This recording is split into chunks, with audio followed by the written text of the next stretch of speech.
Ibinenta ang sariling laman at dugo para sa ambisyon. Habang nagdurugo si Samariele sa kakarampot na kinikita upang buhayin ang dalawang anak, nagpapakasarap ang asawang si Silas sa yaman ng kanyang kabit na si Selendra. "Patay na ang anak mo, pabigat ka pa," dura ni Silas. Ngunit ang kasinungalingan ay may hangganan. Babangon ang isang ina mula sa abo ng panlilinlang.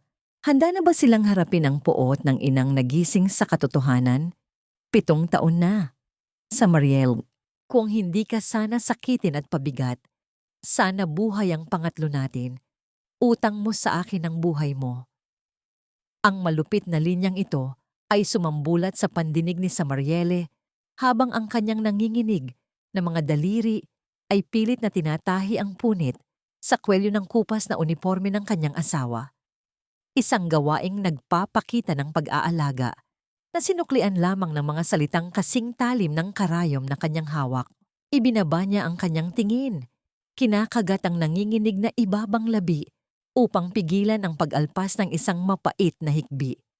Bawat pagtusok niya ng sinulid ay tila ba pagtusok din sa mga sugat ng kanyang pagkatao na hindi kailanman naghilom. Isang ina na nawalan ng anak, ngunit tinuturing na salarin ng sarili niyang asawa. Ang kanyang lalamunan ay nanikip na tila may nakabara, habang ang manhid na pakiramdam ay gumapang mula sa kanyang dibdib patungo sa kanyang mga paa. Ang paligid ay biglang naging malamig at banyaga, kahit na siya ay nasa loob ng sarili nilang munting tahanan. Bakit kailangang bayaran ng buong buhay na panunumbat ang isang trahedyang dumurog din naman sa kanyang puso? Walang pakialam sa tahimik na pagdurusa ng kanyang asawa. Walang habas na kinuha ni Silas ang lumang garapon sa ibabaw ng mesa. Ang garapong iyon ay naglalaman ng mga barya at nakatiklop na perang papel na pinaghirapan ni Samariele sa buong linggong paglalabada na nakalaan sana pambili ng gatas para sa kanilang kambal. Inilagay ni Silas ang pera sa bulsa ng kanyang pantalon na may halong pagmamayabang. Nang subukang hawakan ni Samariele ang dulo ng damit ng asawa upang magmakaawa, malamig siyang tinabig nito. Sinabi ni Silas na kailangan niya ang pera para sa kanyang napakahalagang negosyo at wala siyang pakialam kung anong ipapakain ng asawa sa kanilang mga anak. Wala itong pag-aalinlangan ng buksan at isara nito ang pinto. Iniiwan ng kanyang pamilya sa gitna ng kawalan at gutom. Nang matiyak niyang mag-isa na lamang siya, tuluyan nang bumagsak ang mga tuhod ni Samariele sa magaspang na sahig na semento. Gumapang siya patungo sa ilalim ng kanilang luma at inaanay na aparador upang kunin ang isang maliit na kahon. Mula rito ay inilabas niya ang isang maliit at kupas na kumot ng sanggol, ang tanging alaala na naiwan mula sa araw na ipinanganak niya ang kanyang bunso na umamin si Silas na binawian daw ng buhay. Niyakap niya ito nang mahigpit sa kanyang dibdib. Isinasubsob ang kanyang mukha rito habang ang maiinit at sunod-sunod na luha ay bumabasa sa lumang tela. Ang kanyang balikat ay walang tigil sa pag-alog dahil sa matinding pangungulila at sakit na hindi na niya kayang isaboses. Ang kanyang pagdadalamhati ay naantala nang makarinig siya ng marahan, ngunit sunod-sunod na katok mula sa labas ng kanilang manipis na pintuan. Pinunasan niya ng mabilis ang kanyang mga luha at inayos ang sarili bago ito buksan. Bumungad sa kanya si Ate Loring, ang matandang kapitbahay na may bitbit na isang mangkok ng tirang ulam. Bakas sa mukha ng matanda ang labis na awa at simpatiya, mga emosyong mas lalong nagpabigat sa dibdib ni Samariele. Tinanggap niya ang pagkain nang may kasamang mahinang pagpapasalamat, ngunit sa pagtalikod ng matanda, naramdaman niya ang labis na pagiging kaawa-awa ng kanyang kalagayan. Siya ay isang inang nagmamakaawa sa awa ng iba, habang ang sariling asawa ay ninanakawan siya ng karapatang mabuhay ng may dignidad. Habang nakatayo sa may pintuan at pinagmamasdan ang pag-alis ni Ate Loring sa makipot na eskinita, napansin ni Samariele ang isang malaki at itim na sasakyan na nakaparada sa di kalayuan. Isang sasakyang hindi nababagay sa kanilang mahirap na komunidad. Sa likod ng madilim na salamin nito, tila may isang pares ng mga matang lihim na nagmamasid sa kanya, nagdadala ng isang kakaibang pakiramdam na hindi niya maipaliwanag. Bago pa man niya maisip kung sino ang nasa loob nito, ang kanyang lumang telepono na nakapatong sa mesa ay naglabas ng liwanag at dahan-dahang yumanig. Lumapit siya at kinuha ito. Nakita ang isang mensahe mula sa isang hindi kilalang numero. Nang buksan niya ang mensahe, bumungad sa kanya ang isang malinaw na larawan ng isang bata. Natigilan si Samariel at halos mabitawan ang hawak na telepono. Ang larawan ay nakatutok sa batok ng bata, kung saan malinaw na makikita ang isang natatanging balat na hugis bituin, eksaktong-eksakto sa balat na mayroon ang kanyang kambal na anak na kasalukuyang natutulog sa kabilang silid. Ang kanyang puso ay tila tumigil sa pagtibok nang mabasa ang maikling mensahe sa ilalim ng larawan na nagtatanong kung alam ba niya ang katotohanan tungkol sa kanyang ikatlong anghel. Ang imahe ng hugis bituing balat sa batok ng bata mula sa misteryosong mensahe ay hindi maalis sa isipan ni Samariele. Sumasabay sa bawat mabigat na paghinga niya habang inaayos ang mga kahon ng gamot, upang pansamantalang takasan ang sumasakal na katotohanan sa loob ng kanilang tahanan. Pinili niyang magboluntaryo sa isang medical mission sa isang kalapit na maralitang komunidad. Ang pagtulong sa mga taong may sariling pasan sa buhay ay ang tanging paraan niya upang maramdamang may silbi pa siya sa mundong ito. Sa kabila ng init at pagod, pilit niyang ikinukubli ang nanginginig niyang mga kamay na hanggang na ngayon ay hinahanap ang init ng sanggol na ipinagkait sa kanya 7 taon na ang nakararaan. Ang bawat patak ng kanyang pawis ay tila mga luhang matagal na niyang pinipigilang bumagsak. Ang abalang paligid ay biglang natigilan nang dumating ang isang hanay ng mga magagarang sasakyan. Sinundan ng pagdagsa ng mga mamamahayag na nag-uunahang makuha ang pinakamagandang anggulo gamit ang kanilang mga ilaw. Mula sa pinakamagarbong kotse ay bumaba ang isang ginang na balot ng karangyaan. Siya ay si Selendra Argeles, ang kilalang bilyonaryang pilantropo na nagpapanggap na may pusong ginto para sa mga mahihirap. Ngunit ang nagpatigil sa pag-ikot ng mundo ni Samariel ay ang lalaking nakasunod sa ginang. Nakasuot ito ng malinis na barong, nakangiti ng buong ningning sa harap ng mga lente, at ipinapakilala bilang isang kagalang-galang na kasosyo sa negosyo. Ito ay walang iba kundi si Silas, ang asawang kanina lamang ay nagnakaw ng kakarampot niyang barya para sa gatas ng kanilang mga anak.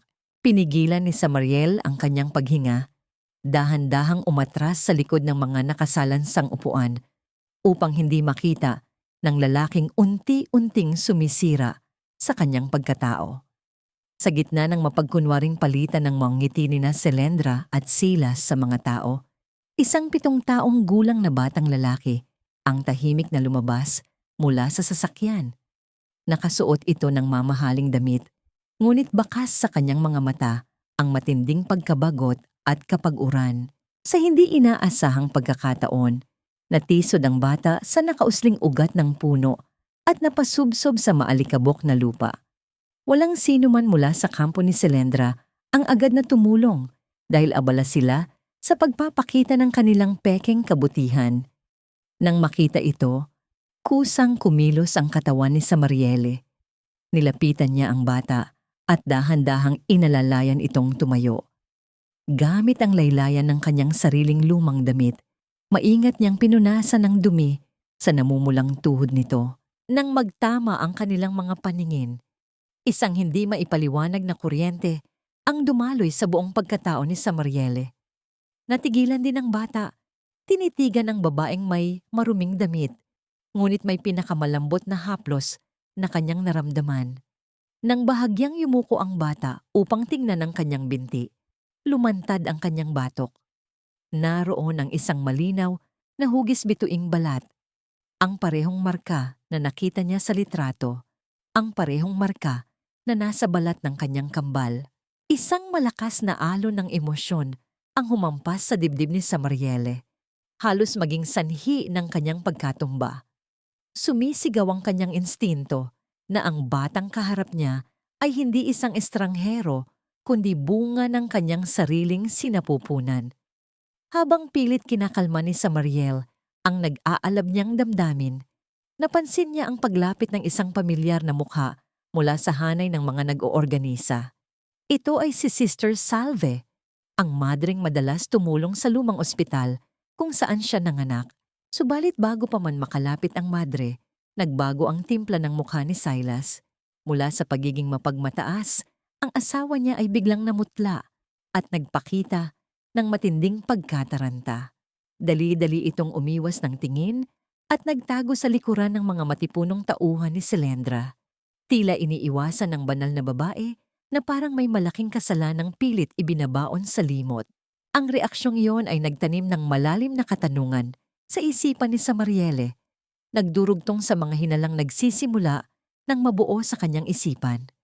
Nang matapos ang pagbabalat kayo ng mga mayayaman at inutusan na ang bata na pumasok sa sasakyan, naiwang nakatayo si Samariele sa gilid ng kalsada. Sinundan niya ng tingin ng asawang si Silas na nagmamadaling sumunod kay Selendra papasok sa iisang magarang kotse. Habang dahan-dahang umaangat ang madilim na salamin ng bintana, nasaksihan ng kanyang sariling mga mata kung paano masuyong hinawakan ni Selendra ang mukha ni Silas at ginawaran ito ng isang matamis na halik sa pisngi. Ang asawang laging may nakataas na boses sa kanya ay naging maamo at sunod-sunuran sa kamay ng ibang babae. Ang sasakyan ay tuluyan ng umalis. Nag-iwan lamang ng makapal na alikabok at ang nakakapasong amoy ng mamahaling pabango na nanuot sa ilong ni Samariele. Naiwan siyang yakap ang sarili, litong-lito, sugatan, at nagtatanong kung gaano kalalim ang impyernong pinasok ng kanyang asawa upang ipagpalit ang sarili nilang dugo at laman para sa kapangyarihan. Ang malamig na simoy ng hangin sa madaling araw ay tila humihiwa sa balat ni Samariele habang siya ay nakatayo sa loob ng simbahan. Ang mga tao ay unti-unti nang lumalabas.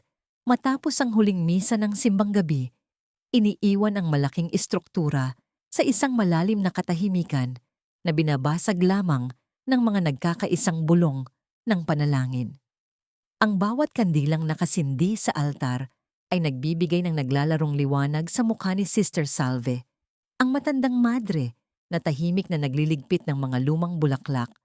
Lumapit si Samariel. Ang bawat paghakbang ay may kasamang mabigat na kaba sa kanyang dibdib. Pilit niyang nilalabanan ang panginginig ng kanyang mga tuhod dahil alam niyang ang sagot sa kanyang mga katanungan ay hawak ng babaeng nasa kanyang harapan. Sister Salve, kailangan ko po ng tulong ninyo. Please tell me the truth about what happened 7 years ago. Yung araw na nanganak ako, may napansin po ba kayong kakaiba? Ang nanginginig ngunit desididong tanong ni Samariel sa wikang Taglish na pumukaw sa atensyon ng madre. Natigilan ang matandang madre sa kanyang ginagawa at dahan-dahang humarap. Sa unang pagkakataon matapos ang 7 mahabang taon, nakita ni Samariel ang matinding pagdurusa at pagsisisi na lumukob sa mga mata nito. Ang mga luha ay mabilis na nag-unahang bumagsak sa kulubot na pisngi ni Sister Salve habang nanginginig nitong inabot ang magkabilang kamay ng nakababatang ina. Ang init ng kamay ng madre ay nagdadala ng isang nakakapasong kumpisal na matagal nitong itinago sa kailaliman ng kanyang konsensya. Patawarin mo ako, Samariel. I was so scared. Tinakot ako ni Silas at ng mga taong binayaran niya. Humihikbing panimula ng madre habang mahigpit na nakahawak sa mga daliri ni Samariel. Nung araw na nakoma ka, matapos mong ipanganak ang 3 bata, he took the healthiest baby. Ang kabaong na ipinakita niya sa iyo para paglamayan, it was empty. Walang inilibing, anak. Buhay ang bunso mo at ibinenta siya ng sarili mong asawa. Ang mga salitang iyon ay tila mga punyal na sabay-sabay na itinarak sa dibdib ni Samariele. Nawala ng lakas ang kanyang mga binti, dahilan upang siya ay tuluyang bumagsak sa matigas na sahig ng simbahan. Ang hangin ay tila ninakaw mula sa kanyang mga baga, habang pilit niyang iniintindi ang bigat ng katotohanan. Ibinenta ng lalaking pinangakuan niya ng walang hanggang pag-ibig ang sarili nilang dugo at laman kapalit ng pera at sariling ambisyon. Pinaniwala siya nitong mamamatay tao siya dahil sa kanyang mahinang katawan, habang ang totoo ay nagnakaw ito ng buhay para sa sariling pakinabang. Sa gitna ng kanyang tahimik na paghikbi at paninikip ng dibdib, hinawakan niya ng napakahigpit ang kahoy na rosaryong nakasabit sa kanyang leeg. Ibaon niya ang maliit na krusipiho sa kanyang palad hanggang sa mag-iwan ito ng malalim at namumulang marka. Ang kirot na dulot nito ang nagsilbing pisikal na patunay na hindi siya nananaginip, na ang bangungot ng kanyang buhay ay isang malupit na realidad na kailangan niyang harapin. Matapos ang ilang sandali ng matinding pagtangis, dahan-dahan siyang tumayo mula sa pagkalugmok.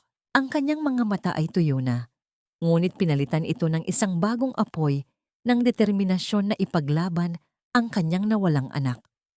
Habang naglalakad siya papalabas ng simbahan upang umuwi, nahagip ng kanyang paningin ang isang makapal at itim na card na nakapatong sa ibabaw ng kahon ng abuloy. Tila sadyang iniwan ito roon para sa kanya. Ang card ay may nakaukit na ginintuang pangalan at numero. Naiugnay niya ito agad sa matandang lalaking madalas niyang makitang nagmamasid sa kanya mula sa madilim na sasakyan sa labas ng kanilang eskinita. Inilagay niya ito ng maingat sa kanyang bulsa. Kinikilala itong isang munting piraso ng pag-asa sa gitna ng kanyang gumuguhong mundo. Pag-uwi niya sa kanilang maliit at madilim na bahay, sinalubong siya ng isang tanawin na tuluyang pumatay sa anumang natitirang pag-asa niya para sa kanyang asawa. Bukas ang kanilang lumang aparador at nagmamadaling isinisiksik ni Silas ang kanyang mga mamahaling damit sa isang malaking maleta. Nang mapansin ng lalaki ang kanyang pagdating, hindi ito nagpakita ng anumang pagkagulat o awa. Sa halip, tiningnan siya nito mula ulo hanggang paa nang may kasamang matinding pandidiri. "Good timing. Aalis na ako. Samariel. I got a job offer abroad. Kayo na ang bahala sa buhay ninyo ng mga bata.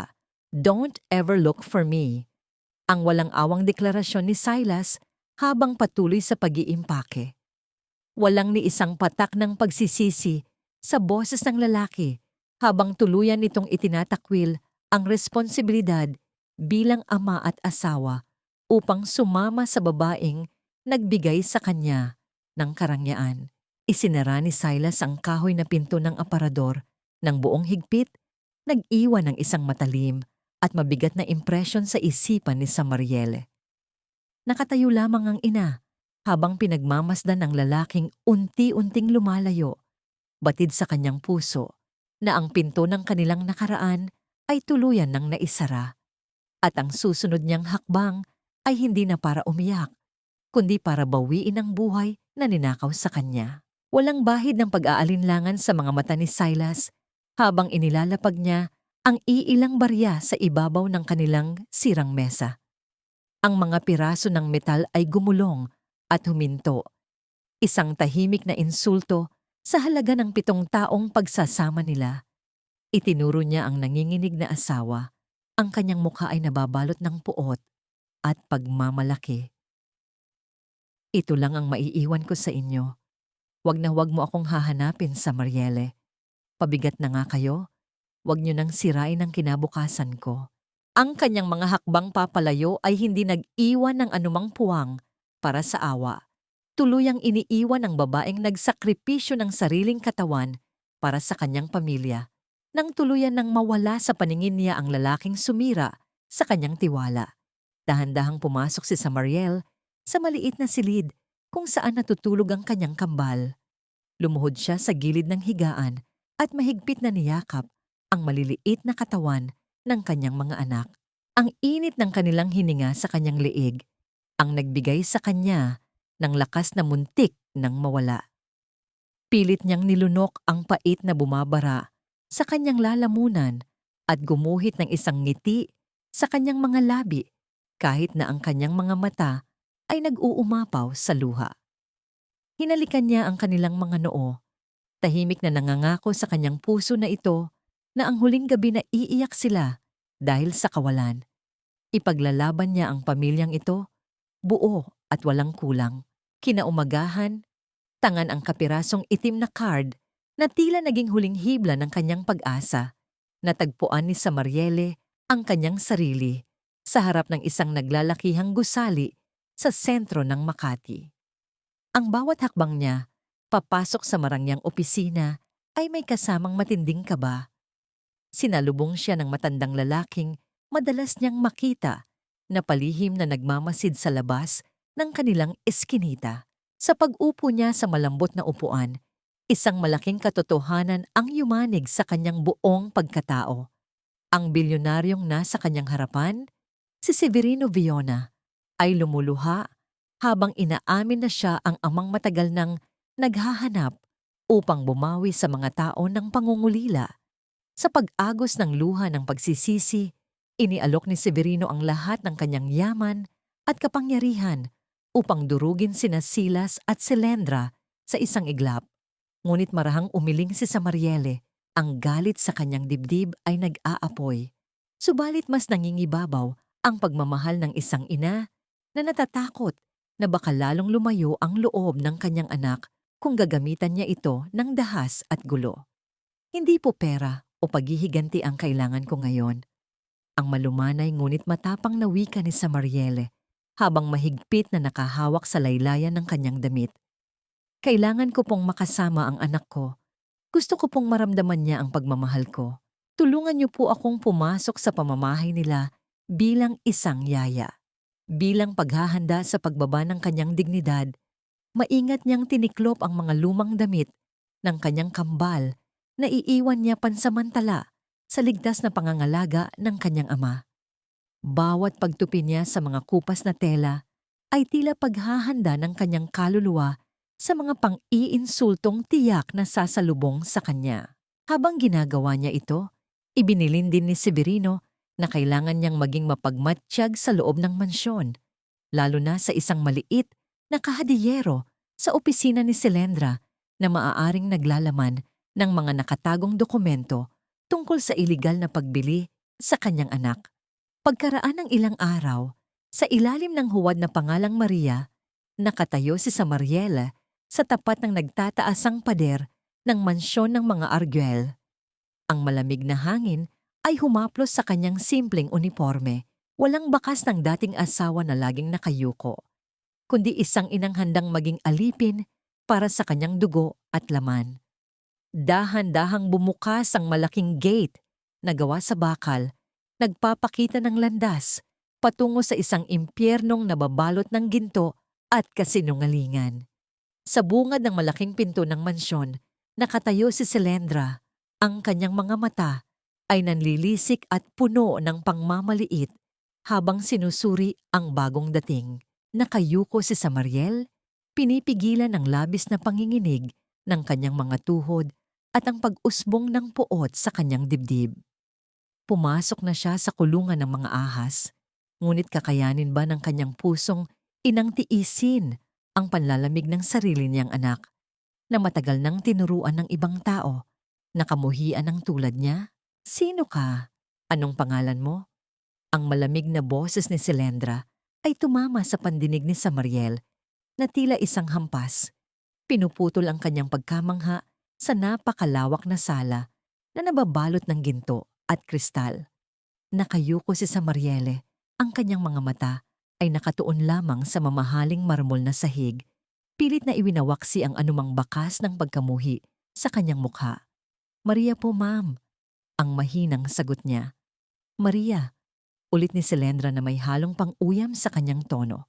Dahan-dahan itong umikot sa kanya. Sinusuri siya mula ulo hanggang paa na parang isang produktong may depekto. I'm very particular, Maria. Ayoko ng amoy mahirap sa bahay ko. lalo na yung amoy araw. Can you handle that?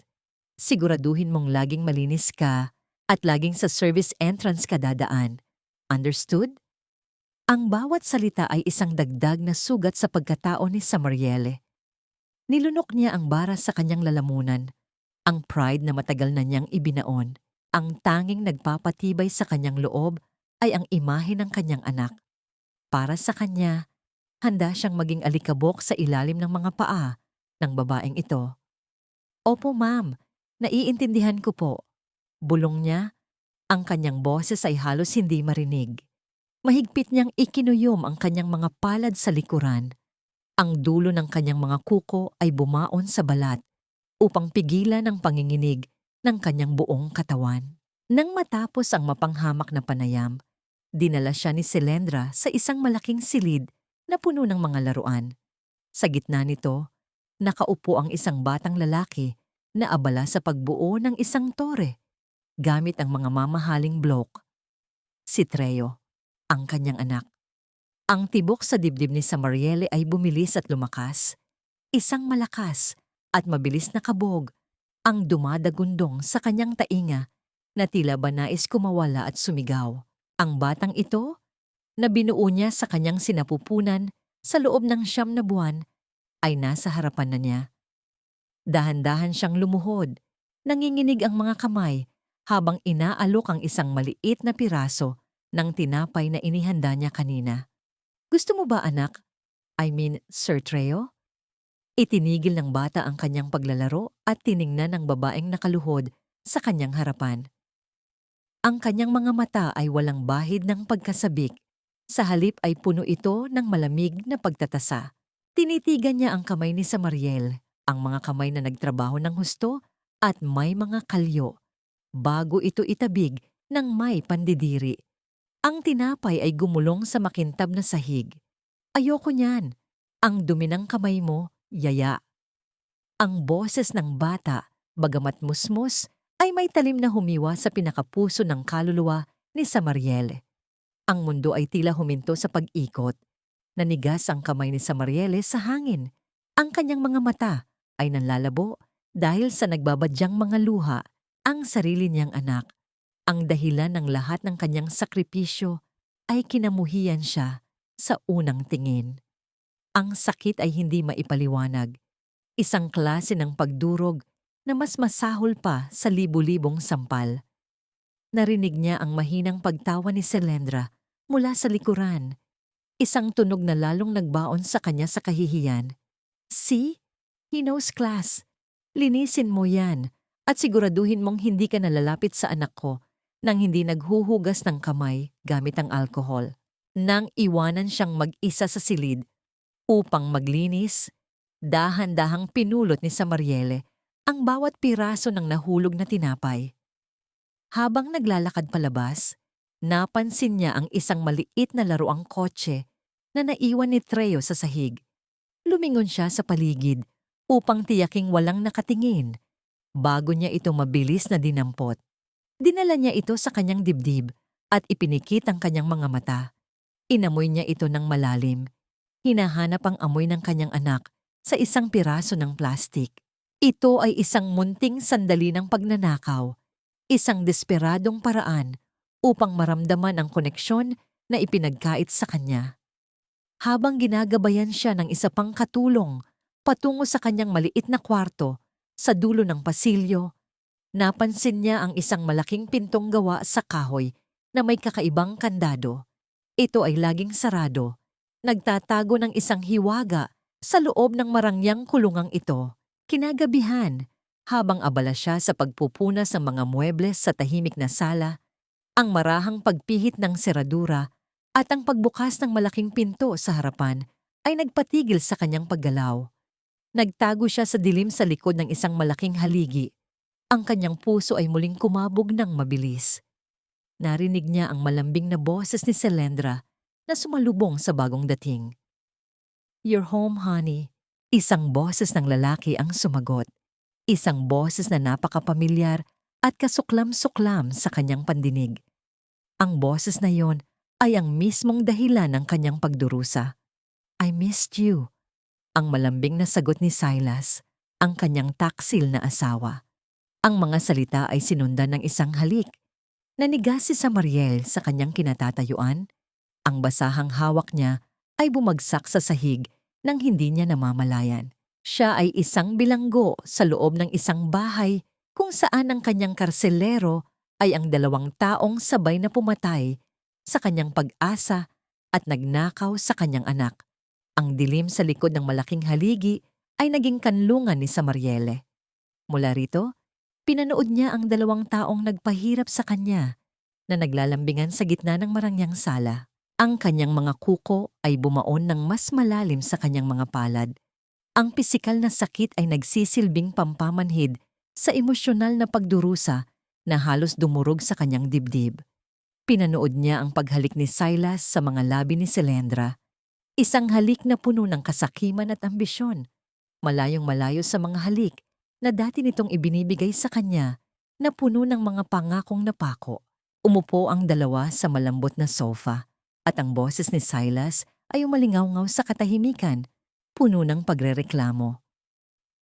I'm so tired, Sel. Imagine mo naman, I have to pretend na I'm still broke. Pag umuwi ako dun, that wife of mine, she's such a burden. Pati yung 2 bata, gastos lang ng gastos.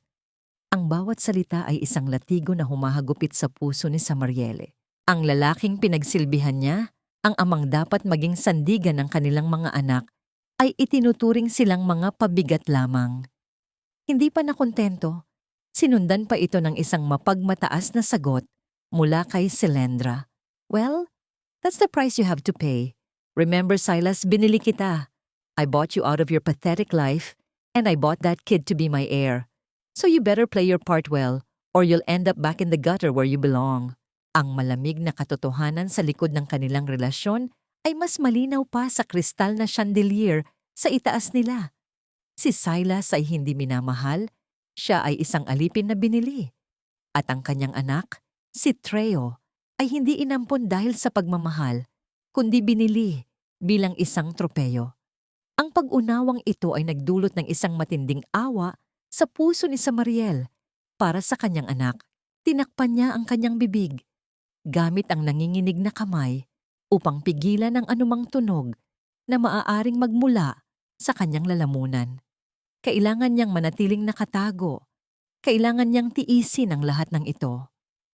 Ang kanilang pag-uusap ay naantala nang marinig nila ang mahinang pag-iyak mula sa itaas. Ang tunog na yon ay agad na kinilala ni Samariel. Ang hikbi ng isang batang naghahanap ng kalinga. Bumukas ang pinto ng silid ni Treo at lumabas ang bata na nakasuot ng pajama, kinukusot ang kanyang mga mata. Mommy Sel, I'm thirsty, ang mahinang sabi nito.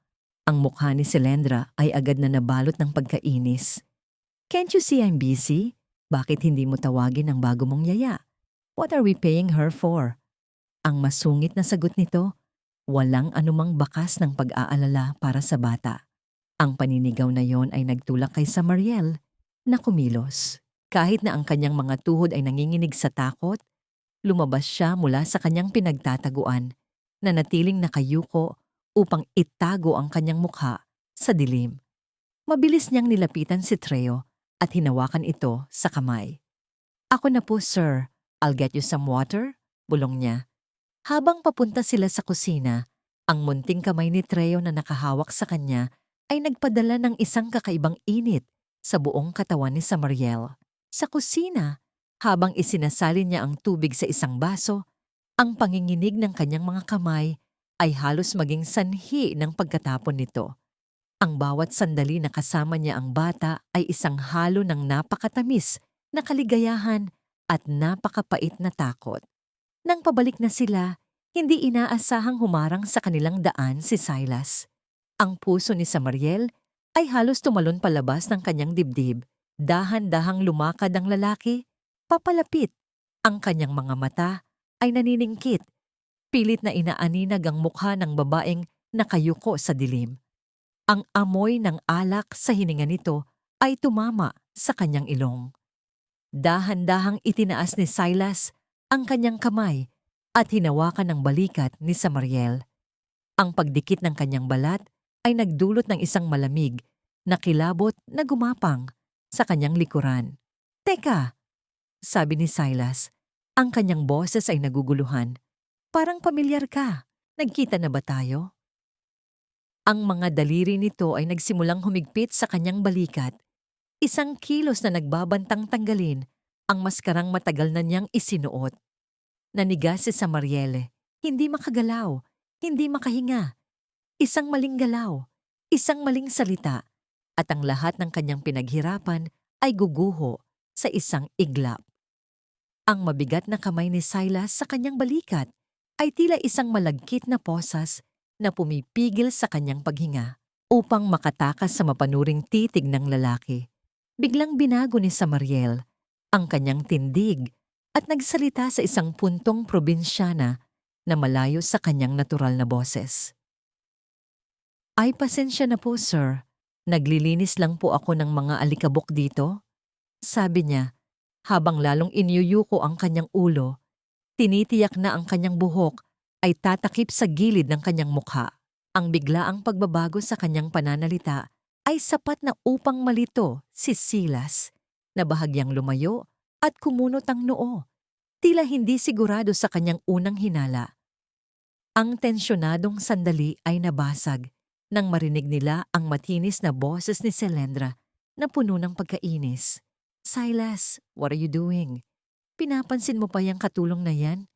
Ang cheap mo talaga kahit kailan. Let's go upstairs."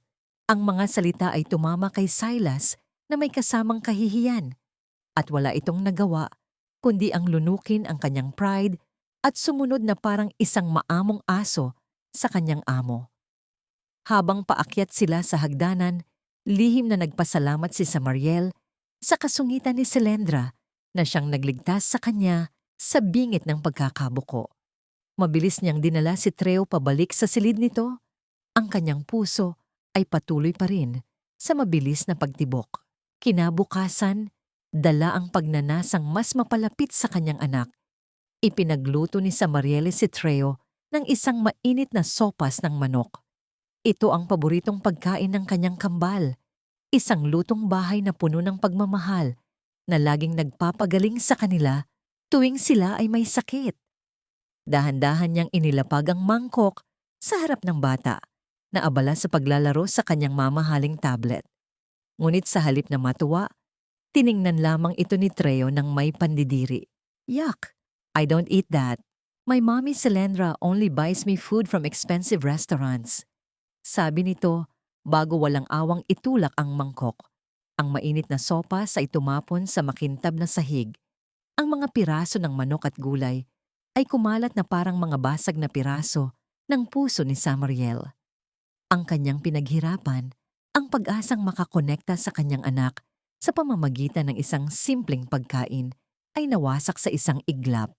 Bago pa man siya makapagsalita, pumasok si Selendra sa silid na tila isang nag-aapoy na demonyo. "What is this mess? Maria, sinabi ko na sa'yo, you are just a maid. Huwag na huwag mong papakainin ang anak ko ng mga basura mong pagkain. Wala kang alam sa pag-aalaga ng isang batang may dugong bughaw." Walang nagawa si Samariel, kundi ang yumuko at tanggapin ang bawat masasakit na salita. Lumuhod siya sa sahig, ang kanyang mga tuhod ay dumadampi sa natapong sopas, at isa-isang pinulot ang mga piraso ng gulay at manok. Habang ginagawa niya ito, isang mainit na likido ang pumatak mula sa kanyang mga mata at humalo sa sabaw sa sahig. Ang kanyang luha ay hindi para sa kanyang sarili, kundi para sa kanyang anak. Isang batang lumalaki sa isang malamig na mundo kung saan ang pagmamahal ay sinusukat sa presyo at ang simpleng kalinga ay itinuturing na basura. Habang nagpupunas ng sahig, ang kanyang mga mata ay napadako sa isang basurahan sa ilalim ng mesa ni Selendra. Sa gitna ng mga itinapong papel, may isang dokumento na umagaw sa kanyang atensyon. Isang lumang papel na may logo ng ospital kung saan siya nanganak 7 taon na ang nakalilipas. Kinagabihan, habang mahimbing na natutulog ang lahat, isang mahina at sunod-sunod na pag-ubo Ang gumising sa diwa ni Samariele. Ang tunog ay nagmumula sa silid ni Treo. Mabilis siyang bumangon at marahang pumasok sa kwarto ng bata. Sinalat niya ang noo nito at halos mapaso ang kanyang palad sa tindi ng lagnat. Ang bata ay hindi mapakali sa kanyang higaan. Nanginginig sa ginaw at paulit-ulit na bumubulong ng mommy. Agad na kinuha ni Samariel ang kanyang telepono upang tawagan si Selendra. Ngunit ang tawag ay dumiretso lamang sa voicemail. Nasa isang marangyang party na naman ang babae. Inuuna ang sariling kaligayahan kaysa sa kapakanan ng batang tinatawag nitong anak. Walang ibang inaasahan si Treo, kundi ang babaeng nasa kanyang harapan. Sa sandaling iyon, alam ni Samariele na kailangan niyang kalimutan na siya ay si Yaya Maria. Ngayong gabi, kailangan niyang maging isang ina. Sa gitna ng nakabibinging katahimikan ng hating gabi, isang mahina at hirap na paghinga ang bumasag sa kapayapaan ng mansyon. Ang tunog na yon ay tila isang babala na nagmula sa silid ni Treo, dahilan upang mabilis na mapabangon si Samariele mula sa kanyang manipis na higaan.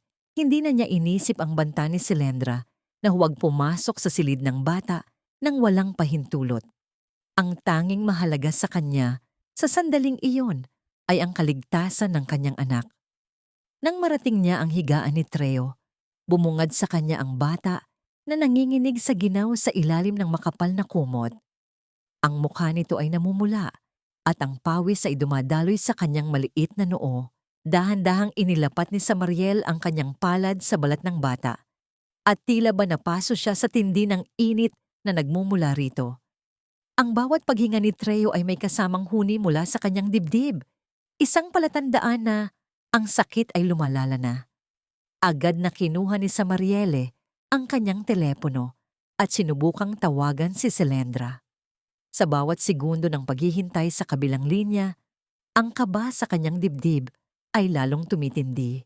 Ngunit ang tanging sumasagot ay ang mekanikal na boses ng operator na nagsasabing hindi maabot ang numero. Isang mapait na ngiti ang gumuhit sa mga labi ni Samariele. Habang ang bata ay nag-aagaw buhay sa lagnat, ang babaeng nagpapanggap na ina nito ay abala sa pagsasaya sa isang marangyang pagdiriwang, inuuna ang sariling luho kaysa sa kapakanan ng sariling dugo at laman.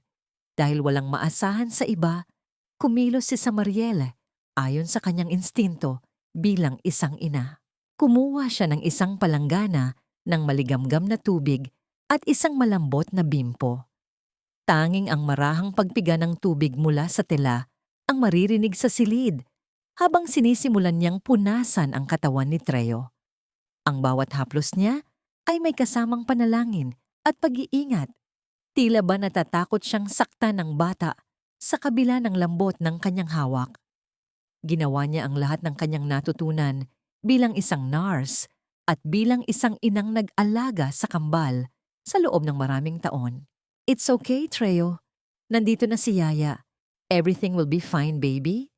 Bulong niya sa wikang Taglish. Ang kanyang boses ay nanginginig sa halong takot at pagmamahal. Habang unti-unting kumakalma ang bata dahil sa kalinga ng ina, nagsimulang awitin ni Samariele ang isang pamilyar na himig. Ito ay ang ugoy ng duyan, ang awit na palagi niyang kinakanta sa kanyang kambal at ang awit na dapat sana ay naririnig din ni Treo noong sanggol pa lamang ito. Ang kanyang malambing at malalim na boses ay nagdala ng isang mahiwagang kapayapaan sa loob ng silid. Ang bawat nota ay tila isang yakap na bumabalot sa bata, nagbibigay ng lakas upang labanan ang sakit. Sa gitna ng kanyang mahimbing na pagkakatulog, dahan-dahang iminulat ni Treo ang kanyang mga mata na namumugto dahil sa lagnat. Tinitigan niya ang babaeng nasa kanyang tabi, ang babaeng dati niyang ininsulto, ngunit ngayon ay tanging nagbibigay sa kanya ng init. Inabot ng maliit na kamay ng bata ang pisngi ni Samariel at isang mahinang bulong ang lumabas mula sa kanyang mga tuyong labi. Ang bangon niyo po, Yaya. Amoy mama. Please don't leave me. Ang hikbi ng bata bago muling pumikit ang kanyang mga mata. Ang mga salitang yon ay tila isang kidlat na tumama sa puso ni Samariel. Ang sakit na naramdaman niya noong nakaraang araw dahil sa pagtanggi ng bata ay biglang napalitan ng isang wagas at dalisay na kaligayahan. Sa kabila ng 7 taon na pagkakahiwalay, kinikilala pa rin ng bata ang amoy at init ng kanyang tunay na ina. Niyakap niya ng mahigpit ang kanyang anak, iniiyakan ng bawat segundong nawala sa kanila. Gayunpaman, ang sandaling iyon ng katahimikan ay biglang naputol. Ang marahas na pagpihit ng seradura at ang tunog ng mabibigat na hakbang sa labas ng pinto ay naghudyat ng pagdating ng isang panganib. Ang pinto ng silid ay biglang bumukas at tumambad ang lasing na si Selendra. Ang ginang ay nakasuot pa rin ng kanyang marangyang gown, ngunit ang kanyang mga mata ay nanlilisik sa galit nang makita ang katulong na nakayakap sa kanyang tropeyo. Isang matinding tensyon ang namayani sa silid habang ang madilim na tingin ni Selendra ay nakatitig sa mag-ina. Tila ba handang lamunin ang anumang kabutihang namumuo sa pagitan nila. Ang mabangis na anyo ni Selendra ay tumambad sa liwanag ng lampara. Ang kanyang mukha ay nababalot ng matinding puot habang ang amoy ng alak ay humahalo sa mamahaling pabango sa loob ng silid. Isang malakas na hampas ng palad ang tumama sa pisngi ni Samariel, sapat na upang tumagilid ang kanyang mukha at dumugo ang gilid ng kanyang labi. Ang sakit ay gumuhit sa kanyang balat, subalit mas masakit ang bawat salitang lumabas sa bibig ng ginang na tila ba may lasing na dila, ngunit may matalas na layunin. Sino ka ba sa akala mo, Maria? Inutusan kitang bantayan siya, hindi yakapin. Inaagaw mo ang atensyon ng anak ko. Ang sigaw ni Selendra sa wikang Taglish, ang kanyang boses ay nanginginig sa selos at kalasingan. Sa kanyang paningin, si Treo ay hindi isang bata na nangangailangan ng kalinga, kundi isang pag-aari na hindi dapat mahawakan ng sinumang may mababang uri. Nanatiling nakayuko si Samariele, ang kanyang mga kamay ay nakakapit sa laylayan ng kanyang uniforme hanggang sa mamuti ang kanyang mga buko-buko. Nilunok niya ang bawat pang-iinsulto, ang bawat mura, at ang bawat panlalait na ibinato sa kanya. Ang kanyang kaluluwa ay tila isang tuyong dahon na hinahampas ng bagyo, subalit nanatili siyang matatag dahil alam niyang ang isang maling sagot ay magiging dahilan ng kanyang pagpapatalsik. Hindi siya maaaring umalis nang hindi kasama ang kanyang anak. Patawad po, ma'am. Hindi na po maulit. Nag-aalala lang po ako dahil mataas ang lagnat ni Sir Treo. Ang mahinang tugon niya, ang boses ay puno ng huwad na pagpapakumbaba. Kinabukasan, matapos ang isang gabi ng panlalait, ang mansyon ay nababalot ng isang nakabibinging katahimikan habang si Selendra ay nagpapahinga pa mula sa kanyang paglalasing. Ginamit ni Samariele ang pagkakataong ito upang linisin ang study room, ang lugar na madalang pasukin ng mga katulong. Habang maingat na nagpupunas ng mga kagamitan, ang kanyang mga mata ay pilit na naghahanap ng anumang dokumento na maaaring maging susi sa kanyang kalayaan. Ang bawat pagpihit niya sa mga gamit ay may kasamang matinding kaba. Tila ba ang bawat hibla ng kanyang buhok ay nakaramdam ng panganib. Sa ilalim ng isang tumpok ng mga lumang magasin, natagpuan niya ang isang asul na folder na may logo ng ospital kung saan siya nanganak. Ang kanyang mga daliri ay naging malamig nang buksan niya ito. Bumungad sa kanya ang orihinal na birth certificate ni Treo, kung saan malinaw na nakasulat ang pangalan ni Selendra Arguelles bilang biolohikal na ina. Ang kasinungalingan ay nakatala sa papel, isang opisyal na dokumento na bumuo sa 7 taon ng kanyang paghihirap. Ang kanyang puso ay tila pinipigan ng isang hindi nakikitang kamay habang binabasa ang mga pekeng pirma ni na Silas at ng mga doktor na nabayaran. Mabilis niyang inilabas ang maliit na telepono na ibinigay sa kanya ni Severino. Ang kanyang mga kamay ay nanginginig nang itapat niya ang lens ng kamera sa dokumento. Isang mahinang tunog mula sa kagamitan ang naghudyat na ang ebidensya ay naitala na sa loob ng memorya ng device. Ito ang kanyang unang tunay na tagumpay, ang unang hakbang upang mabawi ang buhay na ninakaw sa kanya. Bawat pitik ng kamera ay tila isang bala na itinarak sa puso ng kasinungalingan ni Selendra at Silas. Ngunit sa gitna ng kanyang pagmamadali, ang kanyang paningin ay napadako sa isang maliit na drawer sa ilalim ng lamesa na may nakakabit na matibay na padlock. May nakasulat na maliit na etiketa rito, SM Deal. Ang mga titik na yon ay tila sumisigaw sa kanya, nagpapaalala sa mga inisyal ng kanyang asawa, si Silas Monteverde. Ang pagnanasang buksan ito ay mas naging matindi, subalit bago pa man niya mahawakan ng seradura, ang tunog ng papalapit na mabibigat na hakbang sa labas ng pasilyo ay nagpatigil sa kanyang mundo. Ang malakas na pagbagsak ng sapatos sa sahig ay naging hudyat na may taong paparating. At sa pagkakataong ito, hindi niya alam kung makakalabas pa siya ng silid nang hindi nahuhuli ang kanyang tunay na pakay. Ang papalapit na tunog ng mabibigat na sapatos sa makintab na sahig ay nagpabilis sa pintig ng puso ni Samariel. Mabilis niyang itinago ang kanyang telepono sa loob ng bulsa ng kanyang uniforme at dinampot ang isang pamunas ng alikabok, pilit na ipinapakita ang isang anyo ng pagiging abala. Nang bumukas ang pinto ng opisina, tumambad ang anyo ni Silas. Ang kanyang asawa ay mukhang pagod. Ang mga mata ay naniningkit habang inaaninag ang babaeng nakayuko sa gilid ng malaking lamesa. "Sino ka? Bakit ka narito sa loob?" Ang tanong ni Silas. Ang boses ay puno ng hinala at pagmamataas. Dahan-dahang humarap si Samariele, nananatiling nakayuko at ginagamit ang kanyang buhok bilang panangga. "Maria po, sir. Inutusan po ako ni Ma'am Selendra na maglinis dito bago ang malaking selebrasyon." Ang sagot niya sa wikang Taglish. Pilit na ginagawang paos at may puntong probinsya na ang kanyang tinig. Humakbang si Silas papalapit. Ang amoy ng alak sa kanyang hininga ay tumama sa mukha ni Samariele. Nararamdaman niya ang matalim na titig ng lalaki sa kanyang balat. Tila ba may kung anong bahagi ng kanyang nakaraan ang pilit na kumakawala sa ilalim ng kanyang pagbabalat kayo. "Tumingala ka nga," utos ni Silas. "May pamilyar sa'yo.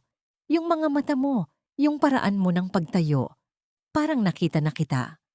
Nanigas ang buong katawan ni Samariel. Ang kanyang mga daliri ay humigpit sa hawak na pamunas hanggang sa maramdaman niya ang sakit sa kanyang mga palad. Ngunit bago pa man siya mapilitang tumingala, ang marahas na pagbukas ng pinto sa ikalawang pagkakataon ay nagpabago sa timpla ng paligid. Pumasok si Selendra.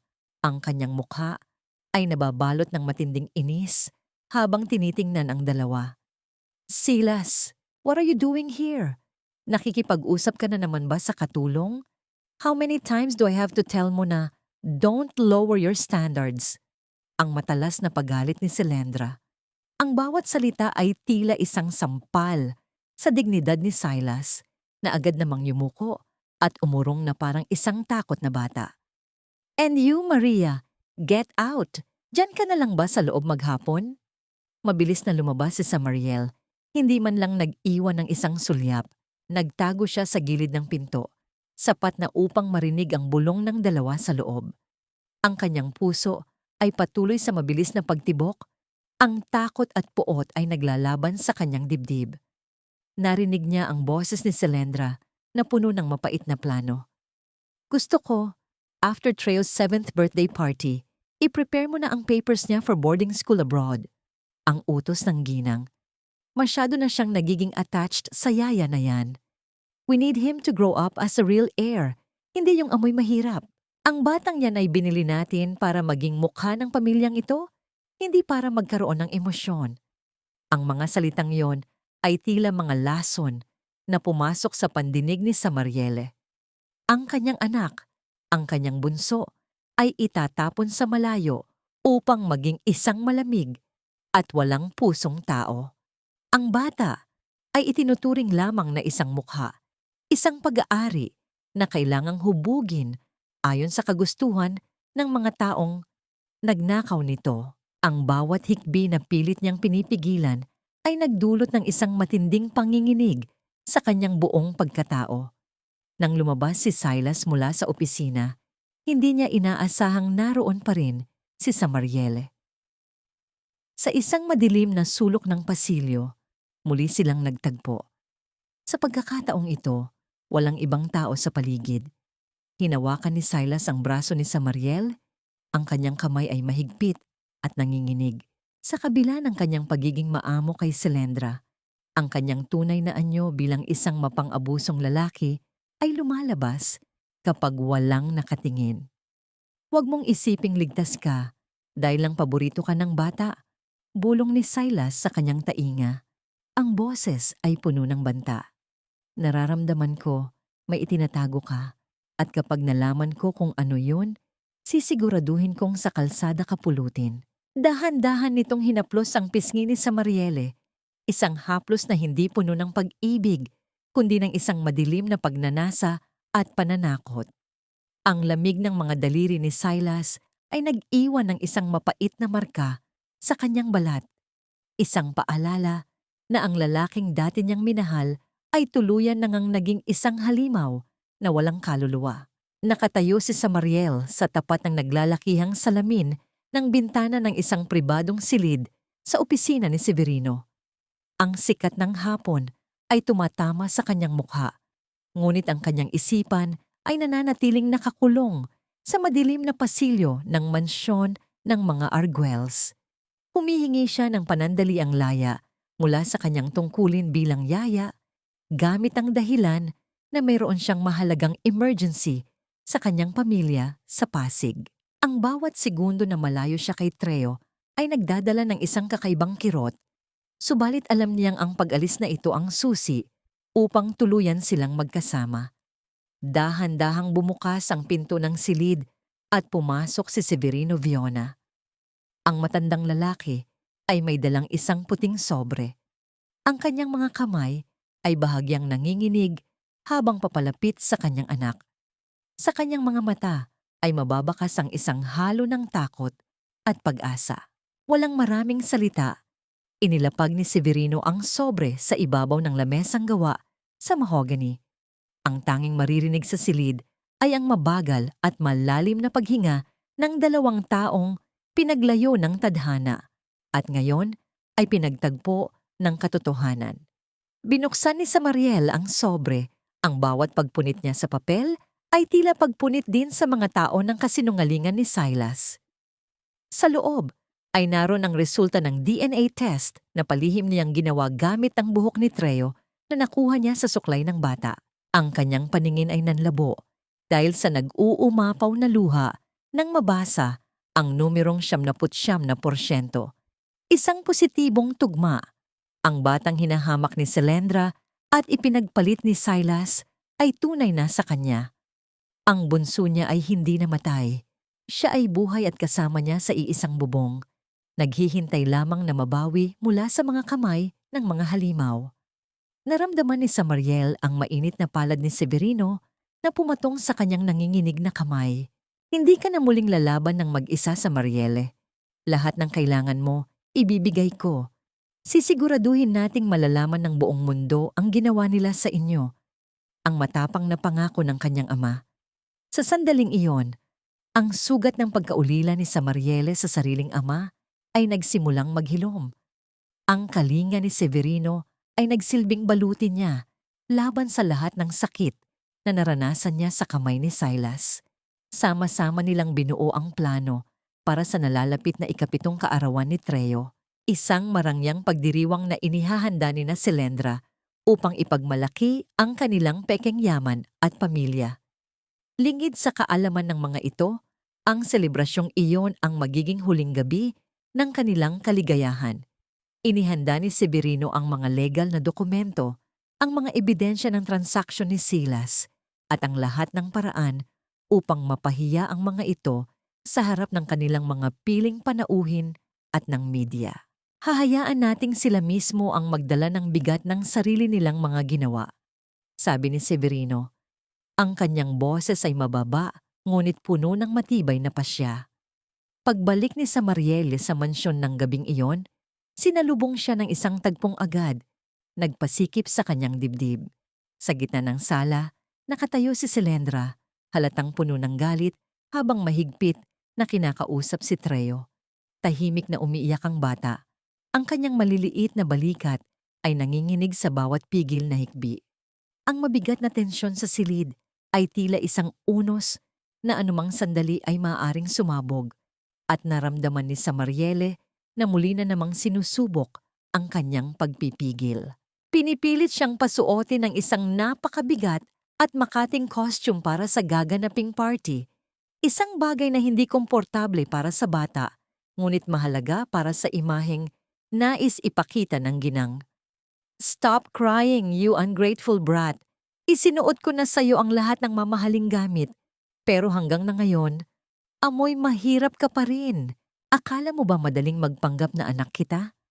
Ang sigaw ni Selendra sa wikang Taglish, ang kanyang boses ay tila isang matalim na kutsilyo na humihiwa sa damdamin ng bata. Binitawan ni Selendra ang braso ni Treo nang may kasamang marahas na pagtulak, dahilan upang mapaupo ang bata sa sahig. Nang makita ni Treo ang pagdating ni Samariele, ang kanyang mga mata ay nagliwanag sa gitna ng mga luha. Tumayo ang bata at mabilis na tumakbo patungo sa kanya. Pilit na isinusubsob ang kanyang mukha sa uniforme ni Samariel. "Yaya Maria, please help me. Ayoko na po rito." Ang pagsusumamo ni Treo habang mahigpit na nakayakap sa kanyang binti. Ang bawat patak ng luha ng bata sa kanyang damit ay tila naging apoy na nagpatibay sa desisyon ni Samariel. Tumingala siya at tinitigan ng diretso si Selendra. Wala na ang dating takot sa kanyang mga mata. Pinalitan na ito ng isang mapanganib na katahimikan habang ang bata ay patuloy na sumisigaw ng kanyang pangalan sa gitna ng kanyang kawalang pag-asa. Ang silid ay binalot ng isang nakabibinging katahimikan matapos ang marahas na pagtulak ni Selendra kay Treo. Hindi na nakapaghintay si Samariele. Ang takot na dati ay bumabalot sa kanyang puso ay biglang napalitan ng isang nag-aapoy na tapang. Humakbang siya pasulong at hinarang ang daraanan ng ginang. Ang kanyang katawan ay nagsilbing panangga para sa umiiyak na bata. Sa pagkakataong ito, hindi siya nakayuko. Tinitigan niya ng diretso sa mga mata si Selendra. Isang tingin na puno ng awtoridad at babala. "Wag na po, ma'am. Tama na po ang pananakit niyo sa bata." Ang matapang na wika ni Samariel sa wikang Taglish, ang kanyang boses ay hindi nanginginig, kundi matatag na parang bakal. Ang gulat sa mukha ni Selendra ay mabilis na napalitan ng isang mapanganib na ngiti. Isang malakas na tunog ng pagtama ng balat sa pisngi ang umalingaw-ngaw sa buong silid ng dumaing ang balat ni Samariele sa hampas ng ginang. Tumagilid ang kanyang mukha at agad na namula ang kanyang pisngi, subalit hindi siya natinag. Nanatili siyang nakatayo ng tuwid, tila ba ang sakit ay hindi man lang tumagos sa kanyang kaluluwa. "You're fired. Umalis ka na sa bahay na ito bago magsimula ang party bukas. Ayokong makita ang pagmumukha mo sa harap ng mga bisita ko." Ang sigaw ni Selendra, ang kanyang mukha ay namumula sa galit bago niya marahas na isara ang pinto ng silid. Nang maiwang mag-isa sa dilim ng kanyang maliit na kwarto, dahan-dahang inihanda ni Samariel ang kanyang mga gamit. Ngunit sa halip na luha, isang matamis at lihim na ngiti ang gumuhit sa kanyang mga labi. Ang bawat damit na kanyang itinutupi ay tila isang hakbang papalapit sa kanyang tagumpay. Hindi siya natatakot na mapaalis dahil alam niyang bukas, babalik siya sa mansyong ito hindi bilang isang katulong, kundi bilang ang babaeng wawasak sa lahat ng kanilang kasinungalingan. Sa kalagitnaan ng gabi, ang marahang pagpihit ng seradura ng kanyang pinto ay nagpadilat sa kanyang mga mata. Pumasok si Treo, ang kanyang maliliit na paa ay walang sapin at ang kanyang mukha ay punong-puno ng luha. Mabilis na tumakbo ang bata patungo sa kanyang higaan at niyakap ang kanyang binti. "Yaya Maria, please don't leave me. Mommy said aalis ka na raw. I don't want to stay here alone." Ang hikbi ni Treo, ang bawat salita ay tila isang karayom na tumutusok sa puso ni Samariel. Niyakap niya ng napakahigpit ang kanyang anak, isinusubsob ang kanyang mukha sa buhok nito at dinadamdam ang init ng katawan ng bata. Shh! Huwag ka nang umiyak, baby. Pangako, bukas na bukas. Hinding-hindi na tayo muling magkakahiwalay. Bulong ni Samariel. Ang kanyang boses ay puno ng isang sagradong pangako. Mula sa kanyang bulsa, inilabas niya ang isang maliit na rosaryo at maingat itong inilagay sa bulsa ng pajama ni Treo. Itago mo to Ito ang magpapaalala sa iyo na lagi akong nasa tabi mo. Isang huling halik sa noo ang iginawad niya sa bata. Isang halik na puno ng lahat ng pag-ibig na ipinagkait sa kanila ng 7 taon. Kinabukasan, ang mansyon ni na Selendra ay nababalot ng isang napakagarbong kapaligiran para sa ika-7 kaarawan ni Treo. Ang bawat sulok ay pinalamutian ng mga sariwang bulaklak at naglalakihang mga dekorasyong ginto. Sina Selendra at Silas ay nakatayo sa gitna ng sala, nakasuot ng kanilang pinakamamahaling damit at nakangiti sa harap ng mga kislap ng mga lente ng media. Sila ang imahe ng isang perpektong pamilya, isang imaheng binuo mula sa pagnanakaw ng buhay ng iba. Sa labas ng venue, isang mahabang itim na limusin ang dahan-dahang huminto. Ang marahang pagbukas ng pinto nito ay nagpakita ng isang pares ng mga sapatos na gawa sa mamahaling kristal. Bumaba si Samariel, ngunit wala na ang kupas na uniforme at ang nakayukong anyo ng isang yaya. Siya ay nakasuot ng isang napakagandang kulay dugong gown na tila ba nagniningning sa ilalim ng gabi. Ang kanyang buhok ay maayos na nakapusod, nagpapakita ng kanyang mukhang puno ng kapangyarihan at dignidad. Ang kislap ng kanyang mga mata ay hindi na mula sa luha, kundi mula sa isang apoy ng katarungan. Habang dahan-dahan siyang naglalakad patungo sa pintuan ng mansyon, ang bawat hakbang niya ay tila nagpapayanig sa pundasyon ng kasinungalingang itinayo ni na Silas at Selendra. Handa na siyang bawiin ang lahat, ngunit kakayanin ba ng kanyang mga kaaway na harapin ang muling pagsilang ng babaeng kanilang minaliit? Ang marangyang bulwagan ng mansyon ay nababalot ng kislap ng mga kristal na chandelier at ang halimuyak ng libu-libong sariwang bulaklak. Sa gitna ng entablado, nakatayo si Selendra Arguez, suot ang isang kumikinang na gown na tila bagawa sa mga bituin.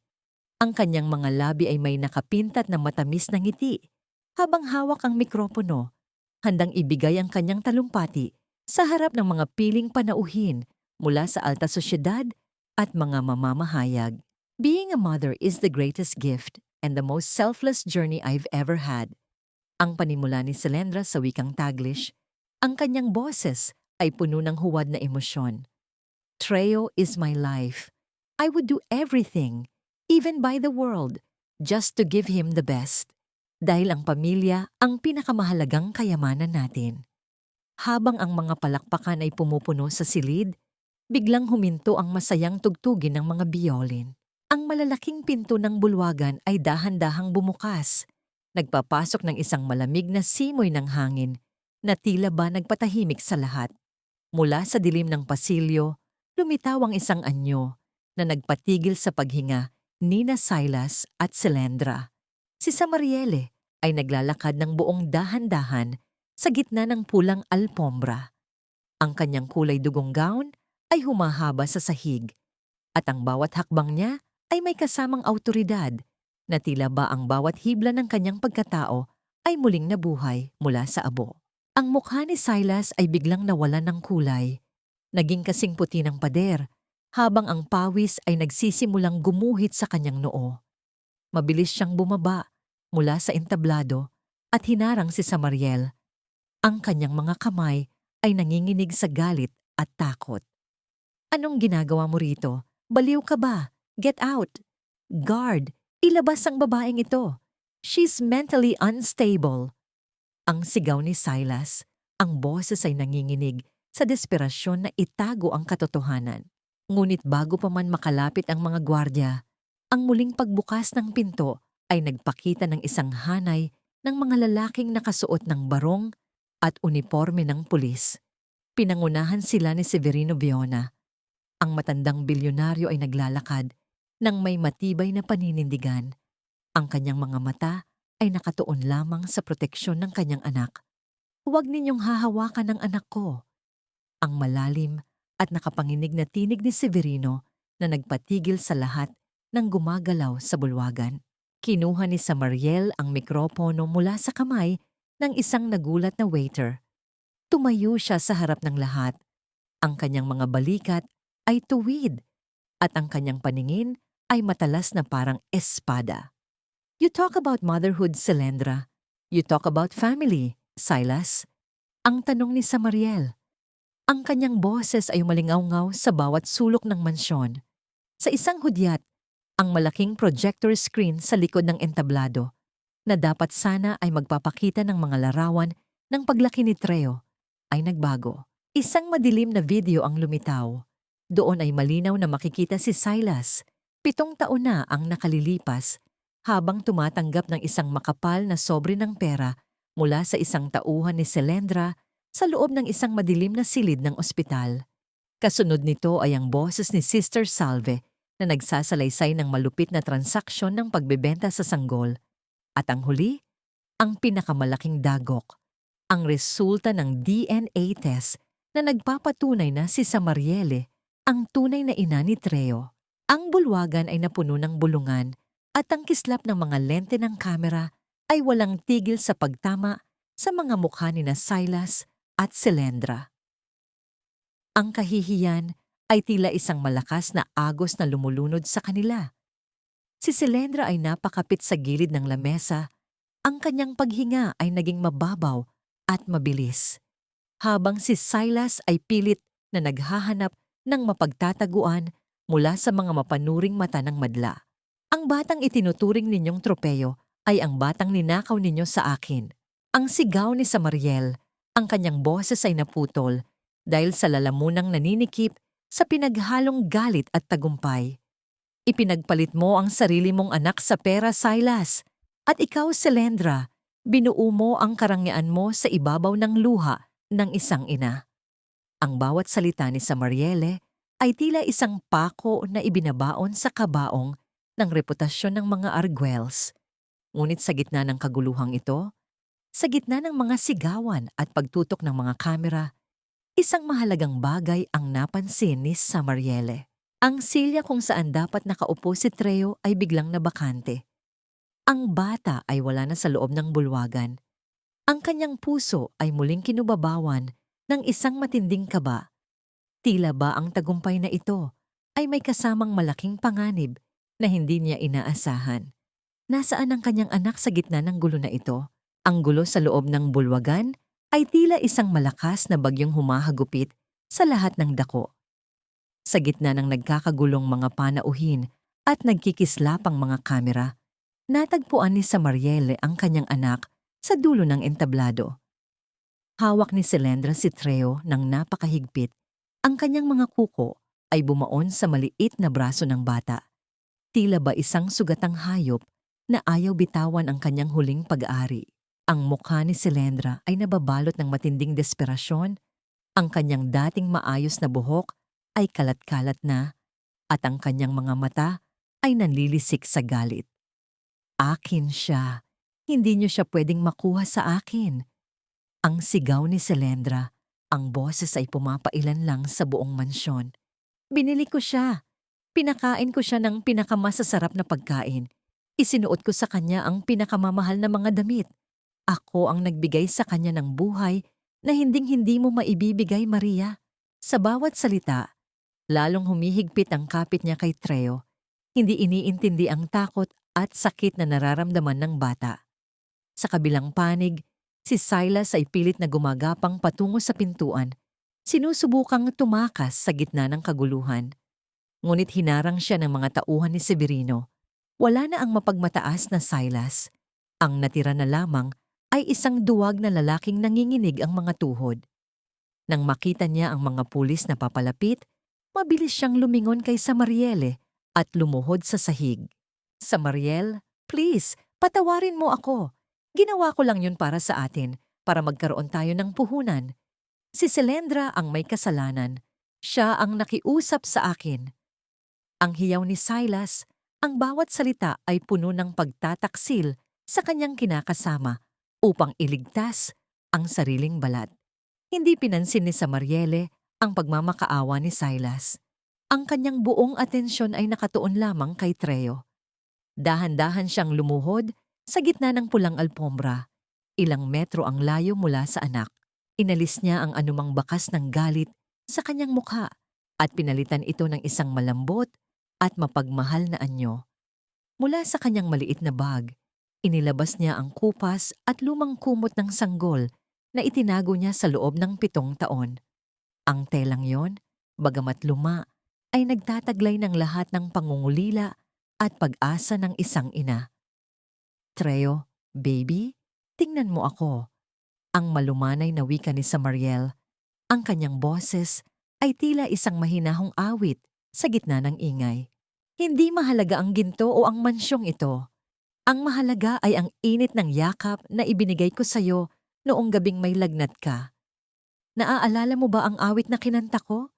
Yung rosaryong ibinigay ko sa'yo, nasaan yun? Natigilan si Treo.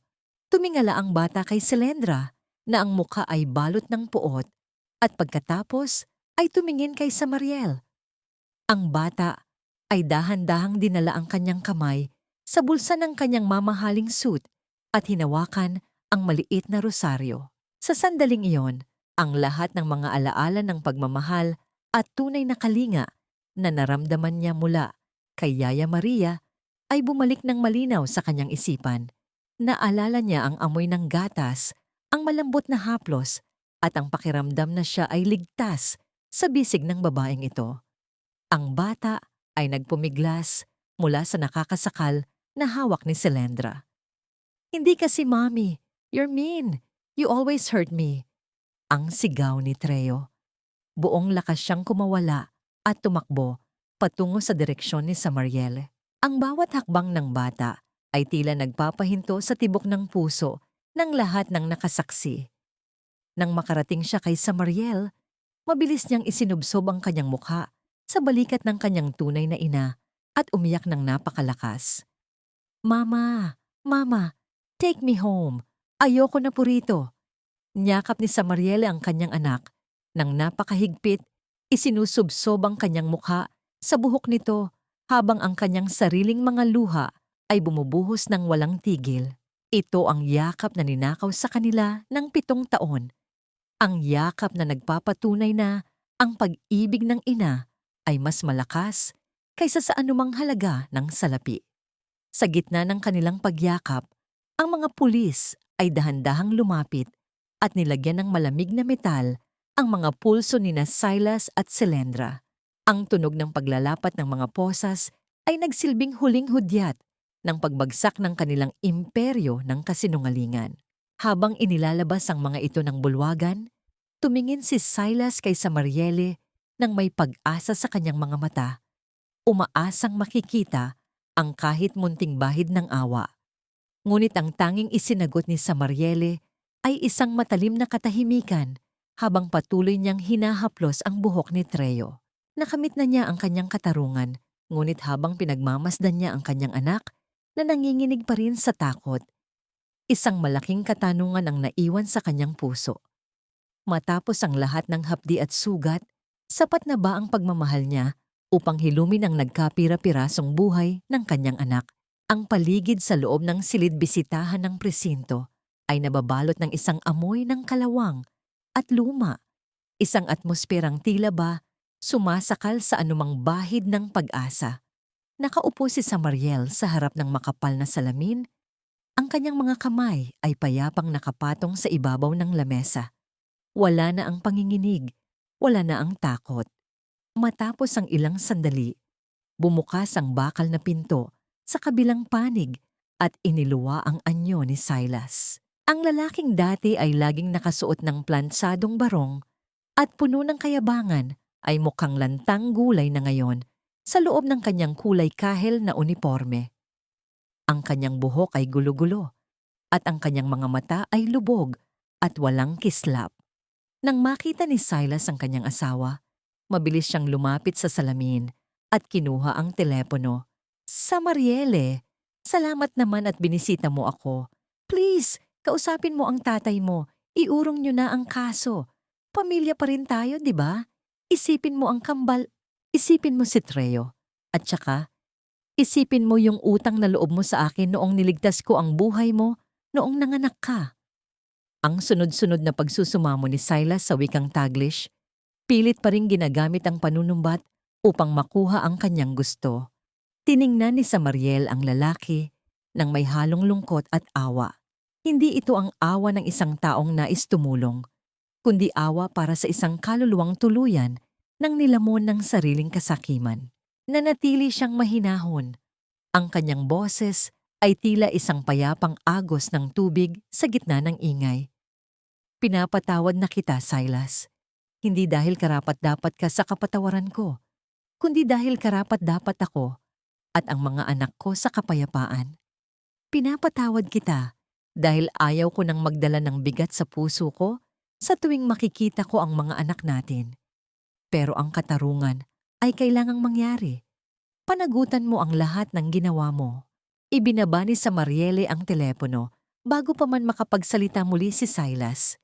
Tinalikuran niya ang lalaking naging bahagi ng kanyang pinakamadilim na kabanata nang walang pag-aalinlangan. Ang bawat hakbang niya papalabas ng presinto ay may kasamang magaan na pakiramdam. Tila ba ang bawat hibla ng kanyang pagkatao ay unti-unting lumilipad paitaas.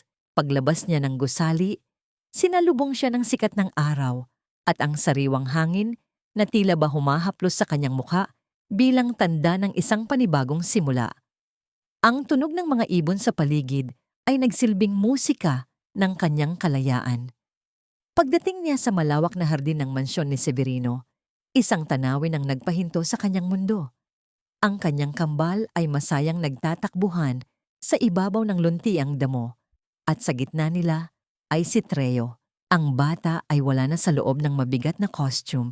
Nakasuot lamang siya ng simpleng puting t-shirt at maong, nakikipaghabulan sa kanyang mga kapatid nang may malakas na tawanan. Nakatayo sa di kalayuan si Severino, nakangiti habang pinagmamasdan ng kanyang mga apo. Ang kanyang mga mata ay puno ng kagalakan na matagal na niyang hinahanap. Nang makita ng tatlong bata ang pagdating ni Samariel, sabay-sabay silang tumakbo patungo sa kanya. Lumuhod si Samariel at ibinukas ang kanyang mga braso upang salubungin ang tatlong pinakamahalagang hiyas ng kanyang buhay.